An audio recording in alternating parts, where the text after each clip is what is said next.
Hi folks, Canadian Prepper here. So if you've been watching this channel for a while, you've probably seen some of the many videos I've done which go into great depth about what an electromagnetic pulse is, the potential risk factors associated with it, and what's being done to address the problem. Up until now, there has been no real government initiative to tackle this problem until recently, when Donald Trump signed an executive order calling for a plan which seeks to better prepare the United States and its allies for the threats posed by EMP. However, the sudden motives for this move are unclear, and for reasons that we're going to discuss in this video, it's going to be a long time before these safeguards are put in place. So let's talk about it.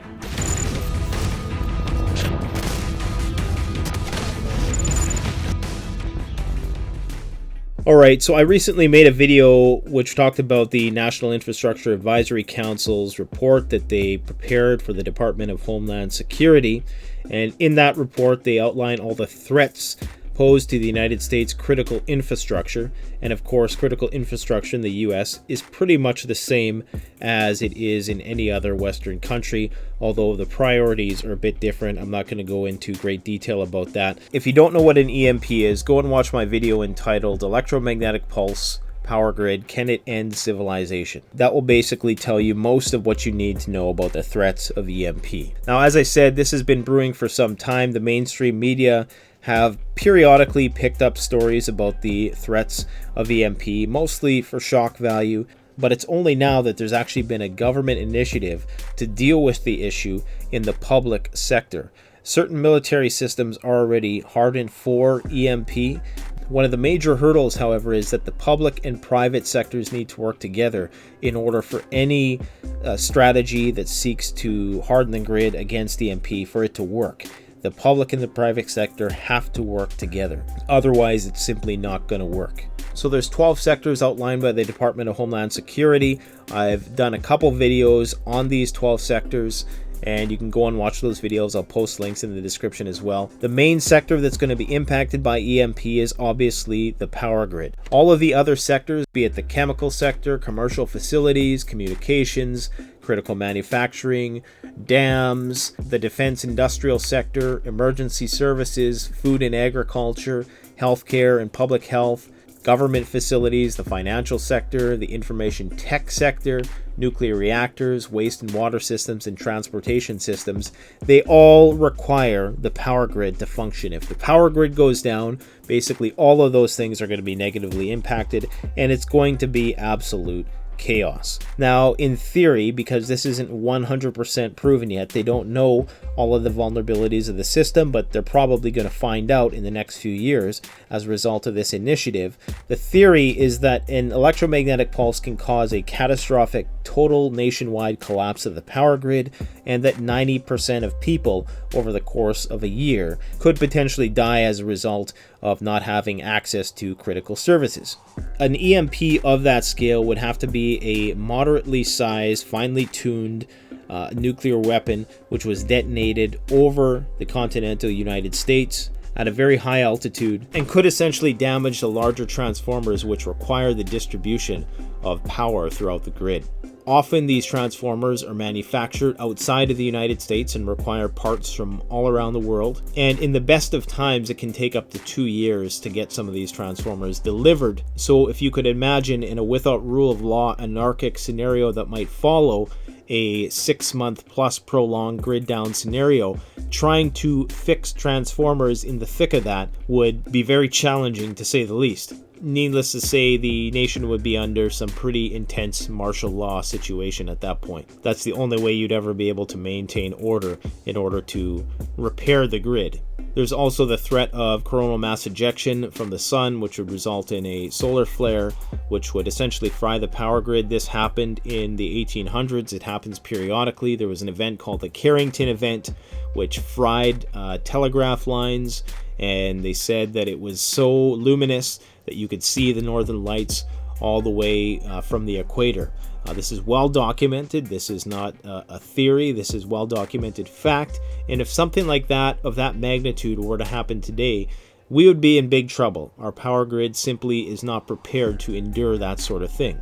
So no matter which side of the political spectrum you're on, it's a good thing that they're starting to look at this and that they're going to do some research. Now, people should be aware that the timelines for the implementation of safeguards against EMP are probably still going to be many years out, because if you go through this actual report, which is fairly lengthy, it outlines some timelines and some targets which are fairly reasonable and realistic and achievable, so long as there's not too much bureaucracy that gets in the way.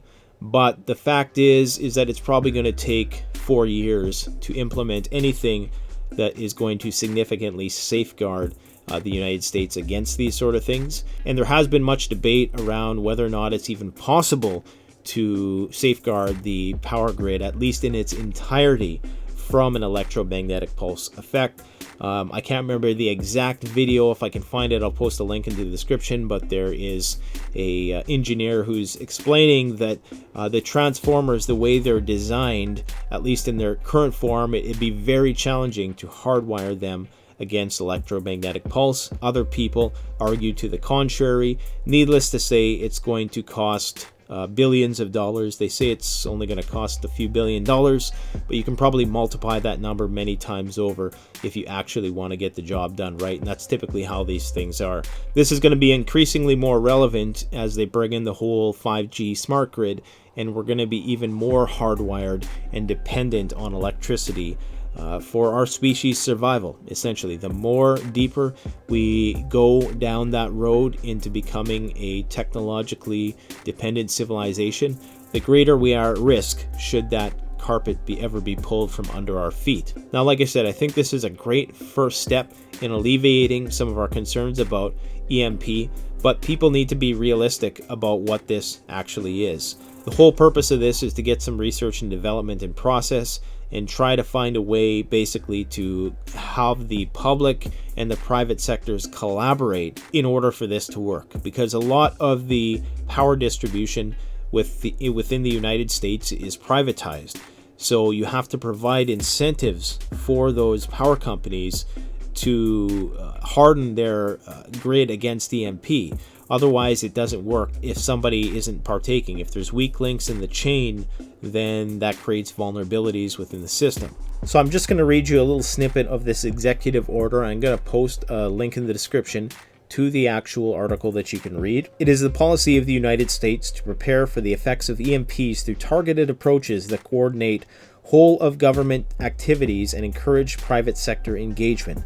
The federal government must provide warning of an impending EMP, protect against, respond to, and recover from the effects of EMP through public and private engagement, planning, and investment, and prevent adversarial events through deterrence, defense, and nuclear non-proliferation efforts. To achieve these goals, the federal government shall engage in risk-informed planning, prioritize research and development to address the needs of critical infrastructure stakeholders, and for adversarial threats, consult intelligence community assessments. People have been advocating for years for the government just to actually look at this. There's whole commissions which have devoted themselves to this task. So this really is a very meaningful achievement for a lot of those people.